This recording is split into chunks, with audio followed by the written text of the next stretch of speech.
भी आए हुए हैं। यहाँ पे लोग, यहाँ पे जो प्रोजेक्ट चल रहा है उसके खिलाफ बैठे हैं गांव के लोग। गांव के लोग चाहते हैं कि प्रोजेक्ट नहीं होना चाहिए, क्योंकि यहाँ पे जो प्लेटो है वो प्लेटो यहाँ के गांव के लोगों की खेती के लिए और उनके अपने जीवन के लिए बहुत इम्पोर्टेंट है। वो प्लेटो से में सारा वो ग्राउंड वाटर रिचार्ज होता है, जिसकी वजह से इनकी खेती होती है, इनके पानी का वाटर बॉडीज को रिचार्ज करता है, सब कुछ करता है। प्लस ये पूरा इलाका जो है इकोलॉजिकली सेंसिटिव है और एनवायरनमेंट के हिसाब से बहुत इम्पोर्टेंट है। यहाँ पे 5.5 लाख स्क्वायर मीटर जमीन, उसके ऊपर एक बिल्डर 2000 से ज्यादा ड्वेलिंग यूनिट्स बनाएंगे, जो पूरे देश विदेश से आके लोग उसको खरीदेंगे और यहाँ पे एक तरह से नई टाउनशिप बनाई जाएगी। उससे यहाँ के पूरा जो नेचुरल ब्यूटी, गोवा अपनी नेचुरल ब्यूटी के लिए पूरी दुनिया में फेमस है, पूरी नेचुरल ब्यूटी खराब हो जाएगी, इसका एनवायरनमेंट खराब होगा, यहाँ के लोगों की खेती खत्म हो जाएगी, लोगों के इस जमीन में टेनेंसी राइट्स हैं उसका भी ख्याल नहीं रखा गया, कैशू नट्स उगाते हैं लोग, यहाँ पे तरह तरह की खेती करते हैं, वो भी सब खत्म हो जाएगी। तो बीजेपी, यहाँ पे लोग ये आरोप लगा रहे हैं कि ये जो जमीन है, ये जमीन किसी मंत्री की है। किस मंत्री की है?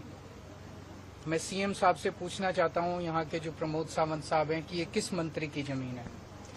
उस मंत्री को करोड़ों अरबों का फायदा होगा ये जमीन बेचने से। ऑफ इसको टीसीपी एक्ट के सेक्शन 39A में एग्रीकल्चरल लैंड को लैंड यूज चेंज करने की परमिशन दी गई है, तो मंत्री को तो करोड़ों अरबों का फायदा होगा।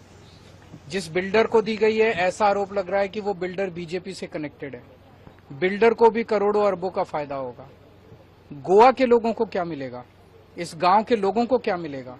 इस गांव के लोगों को तो कुछ नहीं मिलेगा। इस गांव के लोगों को तो बर्बादी मिलेगी। इस गांव के लोगों का तो जीवन, खाना पीना सब बर्बाद हो जाएगा। वो बिल्डर कमाएगा और जमीन जिसकी है वो कमाएगा। तो हमें ये लगता है कि ये बीजेपी की सरकार 2 साल पहले ये सेक्शन 39A लाई थी। सेक्शन 39A के तहत इसी किस्म के पूरे गोवा के अंदर कई परमिशंस दिए गए। केवल और केवल ये बिल्डर्स की सरकार है, ये कॉलोनाइजर्स की सरकार है, पूरे गोवा को बर्बाद करने में तुली हुई है। खूब भ्रष्टाचार हो रहा है सेक्शन 39A के तहत। मैंने इन लोगों को ये आश्वासन दिया है और ये भरोसा दिलाया है, विश्वास दिया है, बीजेपी की सरकार कुछ नहीं करने वाली। आम आदमी पार्टी को वोट दीजिए जम के, कुछ महीने रह गए हैं चुनाव के, आम आदमी पार्टी की सरकार लाइए। सेक्शन 39A को स्क्रैप किया जाएगा और सेक्शन 39A के तहत जितने भी प्रोजेक्ट सैंक्शन किए गए हैं उन सारे प्रोजेक्ट्स को भी स्क्रैप किया जाएगा। इसके पहले सेक्शन 17(2) था, उसमें भी सिमिलर सेक्शन था, उसमें भी जितने प्रोजेक्ट्स दिए गए थे उनको भी स्क्रैप किया जाएगा और सेक्शन 16B में भी जितने प्रोजेक्ट्स दिए गए उनको भी स्क्रैप किया जाएगा। तो मेरी हम प्रोटेस्ट में जितने लोग बैठे हैं उनके साथ हैं, करापुर के लोगों के साथ हैं, गोवा के लोगों के साथ हैं और हम सब लोग मांग करते हैं कि प्रोजेक्ट स्क्रैप किया जाए। Mr. Kejriwal, don't you think it is right? But the thing is that you are talking about coming to power. Don't you think it's a tall? If the people want, nothing is.